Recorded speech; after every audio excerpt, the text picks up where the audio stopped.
Mumbai Indians কখনো আইপিএলে নিজেদের প্রথম ম্যাচ জেতে না। 2012 সালের পর কখনোই জেতেনি। এবারও তারা পারল না, হেরে গেল চেন্নাই সুপার কিংসের কাছে।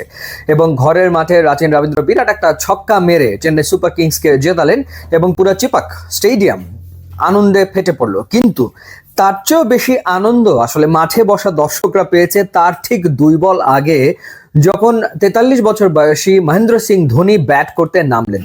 পুরো স্টেডিয়াম ফেটে পড়ার মতো অবস্থা। অনেকের মনে প্রশ্ন জাগে যে মহেন্দ্র সিং ধোনি এখনো আসলে কেন খেলে যাচ্ছেন?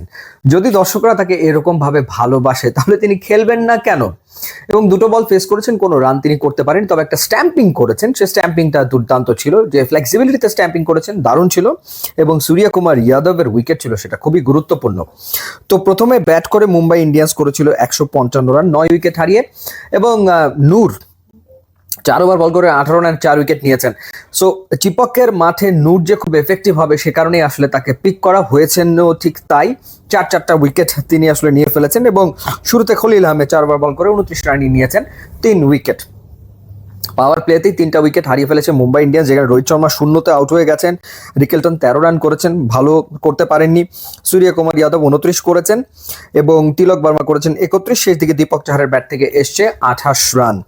এবং পরবর্তী সময় ব্যাট করতে নেমে রাচিন রবীন্দ্র, যিনি ট্রিমেন্ডাস ফর্মে রয়েছেন, আমরা চ্যাম্পিয়ন্স ট্রফিতে দেখেছি তার ফর্ম, যেখানে তিনি 2টো সেঞ্চুরি করেছেন। ওয়ানডেতে তার 5টা সেঞ্চুরি, 2023 ওয়ানডে ওয়ার্ল্ড কাপে 3টা, চ্যাম্পিয়ন্স ট্রফিতে 2টো। বড় মঞ্চের প্লেয়ার সেই রাচিন রবীন্দ্র, তিনি আইপিএলে তার ক্যারিয়ার বেস্ট ইনিংসটা খেলেছেন। একেবারে শুরুতে নেমে শেষ পর্যন্ত ব্যাট করলেন, 45টা বল মোকাবেলায় 65 রানের খুবই কার্যকর ইনিংস, 2টো 4 এবং 4টা ছক্কা তিনি হাঁকিয়েছেন। এবং এই 4টা ছক্কার ভেতরে 3টা ছক্কাই আসলে এসছে একেবারে শেষ দিকে, শেষের ওভারগুলোতে, 19 এবং 20তম ওভারেই তিনি আসলে ছক্কাগুলো হাঁকিয়েছেন।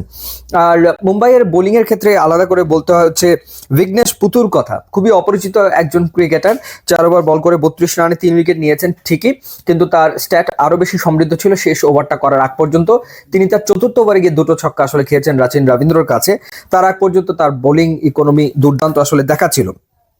শেষ দিকে এসে ডেথ ওভারের বোলিং নিয়ে ভুগেছে মুম্বাই ইন্ডিয়ান্স এবং সেই ক্ষেত্রে দীপক চাহারকে ক্যাপ্টেন ব্যবহার করেননি। ট্রেন্ট বোল্ট 3 ওভারে 27 রান করেছেন, কোনো উইকেট নিতে পারেননি। তার কাছ থেকেও এক্সপেক্টেড সার্ভিস আসলে টিম পায়নি। স্পিনাররা ভালো করেছে এবং মিচেল স্যান্টনার, তিনি 2.1 ওভার বল করে 24 রান দিয়ে কোনো উইকেট পাননি। তিনি যদি উইকেট পেতেন, অর্থাৎ তিনি যদি কিছুটা সাপোর্ট দিতে পারতেন বিঘ্নেশ পুতুরকে, তাহলে হয়তো বা ম্যাচটা আরো ইন্টারেস্টিং হতে পারতো।